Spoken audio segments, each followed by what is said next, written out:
جبریل امین کے ڈائریکٹ باتیں کی ہیں. اسرائیل کی بات ہو رہی ہے. اللہ اکبر کبیرہ. تو فرمایا محبوب، یا میں 2 حدیثیں بیان کر لوں پہلے. مشکا ایک حدیث ہے جامع ترمذی کی، حدیث نمبر ہے 1161، اور مشکات 70 کے اوپر بھی حدیث شریف موجود ہے. قال رسول اللہ صلی اللہ تعالی علیہ وآلہ وسلم رأیت ربی فی احسن صورہ فوضع کفہ بین کتفیہ فوجدت بردھا بین صدیہ فعلمت ما فی السماوات وما فی الارض. سرکار فرماتے ہیں کہ رأیت ربی فی احسن صورہ، میں نے اپنی آنکھوں سے اپنے رب کو بڑے حسین و جمیل نظارے میں دیکھا ہے. آگے فرمایا فوضع کفہ بین کتفیہ، اللہ تعالیٰ نے اپنا ید اللہ والا ہاتھ میرے دونوں کندھوں کے درمیان رکھا ہے. فوجدت بردھا بین صدیہ، اس کی ٹھنڈک میں نے سینے میں محسوس کی ہے. فعلمت ما فی السماوات وما فی الارض، پھر زمین و سمان کی ہر چیز میں نے دیکھ لی ہے. یہ جامعہ ترمذی کی حدیث نمبر 1161 ہے، اور مشکات کے 70 کے اوپر یہ حدیث شریف موجود ہے. اور ایک مسلم شریف کی حدیث پڑھتے ہیں. اس کے راوی عبداللہ ابن عباس ہیں، رئیس المفسرین. آپ فرماتے ہیں کہ میرے کریم آقا علیہ الصلوۃ والسلام نے فرمایا رأیت ربی بعینی وبقلبی.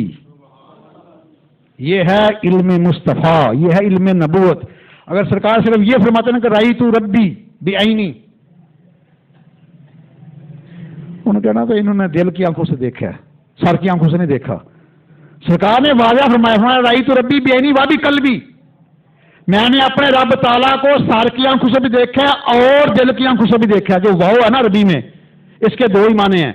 اگر کسی اسم سے پہلے آئے تو قسم کا معنی دیتی ہے، واللہ والعصری واللیلی والقمری. اگر کسی اسم سے پہلے واو ہے تو قسم کا معنی دیتی ہے. اگر 2 اسموں کے درمیان آئے پھر یہ پریپوزیشن کا معنی دیتی ہے، حرف ربط کا معنی دیتی ہے، پھر اور کا معنی دیتی ہے، اینڈ کا معنی دیتی ہے. نجدی، یہاں تیری عقل ہی ختم ہو جائے گی جب یہ مسلم کے حدیث پڑھے گا.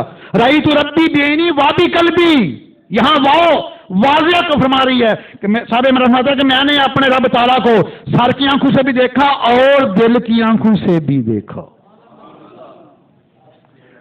تو اللہ تعالیٰ محبوب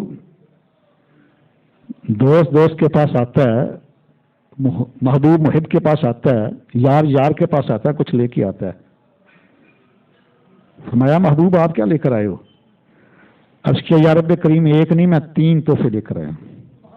کتنے؟ التحیات للہ والصلوات والطیبات. عرض کیا مولا میری زبان کی عبادتیں، میرے بدن کی عبادتیں، میرے مال کی باتیں ساری تیرے لیے ہیں. 3 تحفے لے کر آیا ہوں. آگے اللہ تعالیٰ نے بھی 3 تحفے عطا فرمائے. السلام علیکہ ایھا النبی رحمت اللہ وبرکاتہ. یا نبی آپ پر میرا سلام ہو، یا نبی آپ پر میری رحمت ہو، یا نبی آپ پر میری برکت ہو. میں قربان جاواں حریصن علیکم دی شان والے محبوب آقا کریم. جدو دیکھو محبوب جہاں محبت دل میں گم ہوئے کہ اور چیز نظر نہیں آتی. لیکن میں قربان جاواں آقا علیہ الصلوۃ والسلام عرض کرتے ہیں یا اللہ میرے تے تیری سلام ہی آ گیا، رحمت بھی تے برکت بھی. میرے غلام کدھر جان گے، میرے غلام کدھر جان گے؟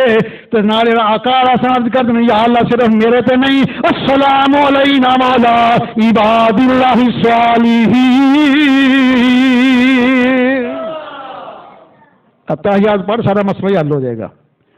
عرض کیا مولا صرف ہم پر نہیں، ہم پر بھی اور ہمارے سارے غلاموں پر بھی تیرا سلام ہو. فرمایا محبوب یہ بھی سودا قبول ہے. اسی گفتگو میں ہمارا نام کہاں ہمیں وہ سلام.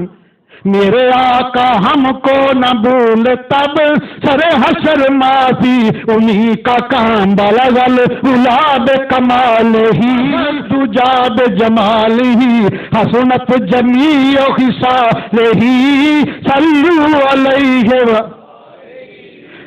تھا سفر زمین سے عرش کا، سب کچھ رک گیا فرش کا، لگا روح جیسے نکل گئی تیری واپسی سے ہے زندگی، صلو علیہ وآلہ، صلو علیہ، صلو علیہ وآلہ۔ اس کے بعد آئیے ذرا مشکات کا صفحہ 528 پڑھے۔ جب آئے نا اللہ تعالیٰ کا دیدار کرنے کے بعد ساتویں آسمان پر، یہ بخاری شریف بھی حدیث ہے اور مشکات صفحہ 528 پر بھی ہے، تو اللہ کے خلیل نے عرض کیا یا رسول اللہ اپنے غلاموں کے پاس جاؤ گے تو میرا سلام بھی عرض کرنا اور میرا پیغام بھی عرض کرنا۔ پیغام یہ ہے کہ جنت کی مٹی بڑی زرخیز ہے، اس کی سطح بڑی ہموار ہے اور اس کی بیل بوٹے ہیں سبحان اللہ والحمدللہ۔ تو اس کے بعد جب چھٹے آسمان پر آئے تو موسیٰ کلیم اللہ نے عرض کیا حضور کیونکہ آپ نے 9 دفعہ دار الہی کا مطالبہ کیا تھا تو اللہ تعالیٰ نے فرمایا اللہ ترانی کہ یو کانٹ سی می، میں تو جلوہ دکھانے پہ قادر ہوں، آپ نہیں دیکھ سکتے۔ تو عرض کیا یا رسول اللہ آپ گئے تو اللہ کی بارگاہ میں کیا لے کر آئے ہو؟ تو سرکار نے فرمایا فرضت علی 50 صلاۃ فی کل یوم، 50 نمازوں کا تحفہ لے کر آئے ہو۔ 50۔ عرض کیا یا رسول اللہ میری امت پر صرف 2 نمازیں تھیں، ایک صبح کی ایک شام کی، اور مانوا سلوا بھی آتا تھا ان کے لیے، ٹھنڈے میٹھے پانی کے چشمے بھی تھے اور بنے ہوئے مکان بھی تھے بادلوں کے، لیکن وہ 2 نمازیں نہ پڑھ سکے۔ عرض کیا ان امتک لا تستطیع 50 صلاۃ کل یوم، حضور ذرا جائیں اللہ کی بارگاہ میں کم کرائیں، آپ کی امت 50 نمازیں پڑھنے کی طاقت نہیں رکھتی۔ سرکار فرماتے ہیں میں گیا اللہ کی بارگاہ میں 10 پھر معاف ہو گئی، یہ دوسرا چکر ہے۔ پھر میں نے پھر 7 چکر اور لگائے، 5 معاف ہوتی نہیں، جب 45 ختم ہو گئی 5 رہ گئی۔ عرض کیا یا پھر ایک چکر اور لگائیں، فرمایا مجھے حیا آتی ہے، اور اللہ تعالیٰ نے ساتھ ہی فرمایا 8واں پارہ سورہ الانعام کی آیت نمبر 160 ہے باقی من جاء بالحسنۃ فلہ عشر امثالھا۔ یہ قبر والے نے مدد فرمائی ہے، لوگ نہیں جی قبر والا مدد نہیں فرما سکتا، یہ بخاری شریف کی حدیث ہے، پڑھو نا عقل کے اندھو۔ یہ موسیٰ کلیم اللہ کو 2000 سال ہو گئے تھے قبر میں گئے ہوئے جب سرکار کو معراج ہوئی ہے، 2000 ہو گئے تھے پردہ فرمائے ہوئے، یہ انہوں نے 50 سے 5 کروائی ہیں۔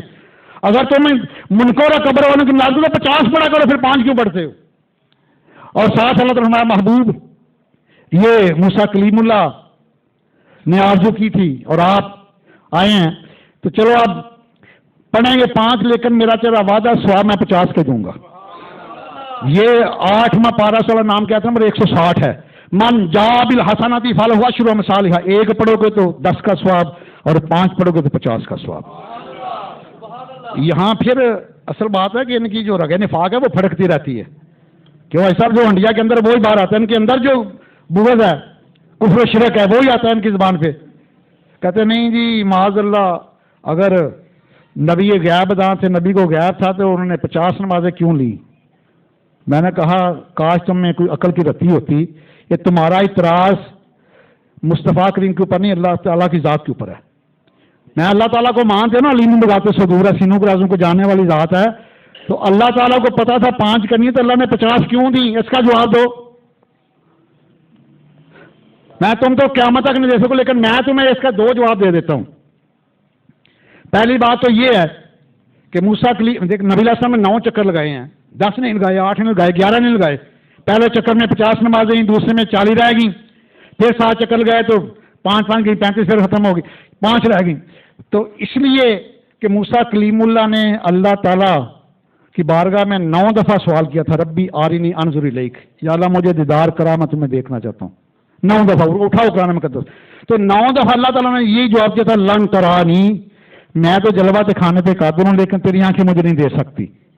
اور یاد رکھنا کہ اللہ تعالیٰ اپنے کسی نبی کی دعا کو رائے گاہ نہیں جانے دیتا، کیونکہ نبی علیہ السلام کا فرمان ہے مشکات میں من رانی فقد رأى الحق، جس نے مجھے دیکھا اس نے خدا کو دیکھ لیا۔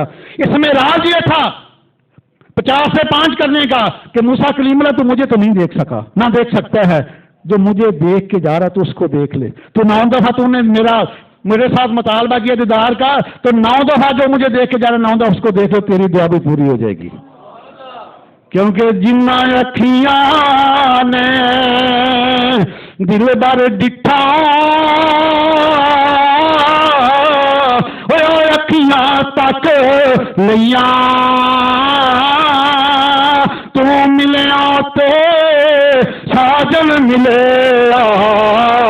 تو ہن آسان لگ پئیاں تو ملیا تے ساجن ملے ہن آسان لگ پئیاں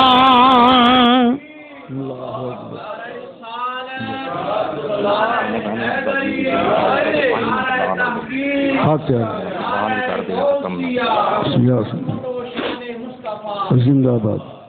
اب دیکھو نا کسی کو نماز مولوی صاحب سے ملی, کسی کو قاری صاحب سے, کسی کو مسجد سے, کسی کو اپنے والدین نے نماز سکھائی.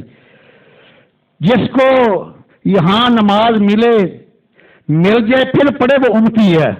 جس کو ابھی نماز ملی بھی نہ وہ پڑھے تو وہ نبی ہوتا ہے. سرکار تو اس سے پہلے بھی گارے راہ میں تھے. سرکار تو پہلے بھی جا کے پورا رمضان غور و فکر کرتے تھے, گارے راہ میں اللہ تعالیٰ کی عبادت فرماتے تھے. تو اس لیے اس سب سے بڑھ کر جو عبادت ہے نا وہ اللہ کے محبوب کے چہرے کو دیکھنا ہے. یہ اللہ کی سب سے بڑی عبادت ہے. اس لیے ساری دنیا کے غوث کو تو ابدال کٹھے ہو جاتے ایک صحابی کی شان کو نہیں پہنچ سکتے. اس کے بعد دوسری جو اللہ کی بڑی عبادت وہ نماز ہے. اور جو مسجد کے ساتھ محبت کرتا ہے سرکار میں کہ اس کے ایمان کی گواہی دے دو.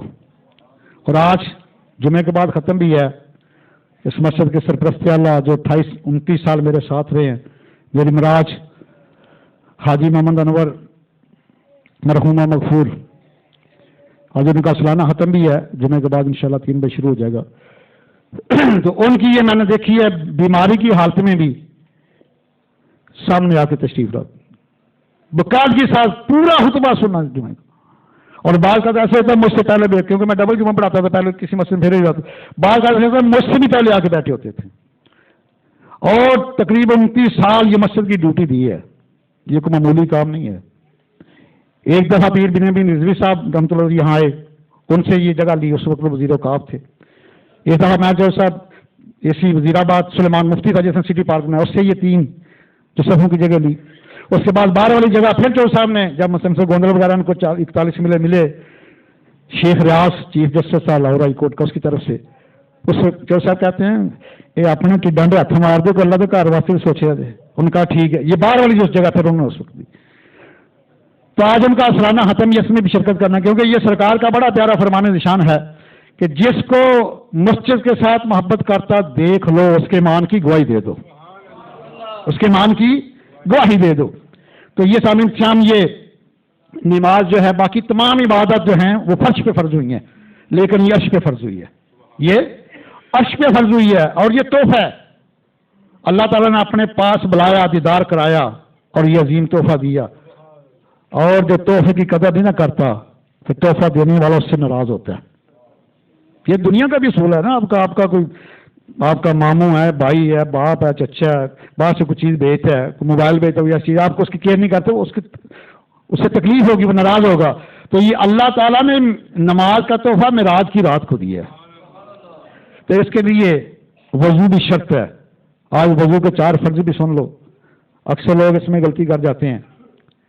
وضو کا جو پہلا فرض ہے نا, یہ پیشانی یہاں سے بال اگتے ہیں, یہاں سے لے کر ٹھوڑی کے نیچے تک, یہ طول میں اور عرض میں ایک کان کی لو سے دوسرے کان کی لو تک, یہ سارے چہرے کا دھونا, یہ پہلا فرض ہے وضو کا. اور وضو کا جو دوسرا فرض ہے یہ کونیوں سمیت دونوں ہاتھوں کو دھونا ہے. اور وضو کا تیسرا فرض ہے سر کے چوتھے حصے کا مسح کرنا. بعض لوگ ہیں درویش, وہ ٹوپی امامہ کے اوپر سے مسح, وہ مسح نہیں ہوتا بھائی, اس کی نماز نہیں ہوگی, وضو نہیں ہوگا. اپنے امامہ شریف پہنا یا ٹوپی اس سے اتاریں, پھر پانی لیں اور ایسے مسح کریں. اور یہ بھی دیکھیں جب آپ نے مسح کرنا سر کا, اس وقت انگوٹھے بھی نہیں چومنے. مسح کا مانا تھا ڈائریکٹ ٹچ کرنا اپنے بالوں کو جا کے, ٹھیک ہے, یہ تیسرا فرض ہے.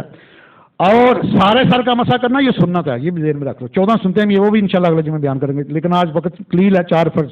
پہلا فرض یہ چہرے کا دھونا, دوسرا فرض کونی سمیت ہاتھوں کا دھونا, تیسرا فرض سر کے چوتھے حصے کا مسح کرنا, اور چوتھا فرض ہے ٹخنوں تک پاؤں دھونا. اکثر میں نے دیکھا جلدی جلدی دھوتے ہیں, اور یہ ٹخنا اگر آپ کا خشک رہ گیا تو آپ کا وضو نہیں, وضو تو نماز نہیں. اور ان کی انگلی میں جو حلال کرنا ہے نا پاؤں کی، یہی وضو کی 14ویں سنت آخری، حلال بھی اس میں کرنا ہے۔ تو یہ 4 فرض انشاءاللہ اگلے جمعے 14 سنتے میں آپ کو بتائیں گے۔ جو اس طریقے سے وضو کرتا ہے نا، بیٹھا بھی خاموش، 4 فرض پورے کرے، 14 سنتے پوری کر کے وضو کر کے بیٹھ جائے، بیٹھا رہے خاموش بھی، جب تک باوضو رہتا ہے، اللہ کے نورانی اور بیختہ فرشتے اس کے نامہ مال مسلسل نیکیاں لکھتے رہتے ہیں۔ تو وہ حاجی عمر صاحب بیماری کے ایام میں، سردی ہو گرمی ہو، ادھر ان کی جگہ ہوتی تھی۔ تو آج ان کے اصالہ ثواب کا ختم، اس میں بھی آپ نے شرکت کرنی ہے۔ کہ دعا ہے کہ اللہ سبحانہ میری اور آپ سب کی حاضری آپ کی بارگاہ قدسیہ میں قبول و منظور فرمائے، آمین ثم آمین، وما علینا الا البلاغ۔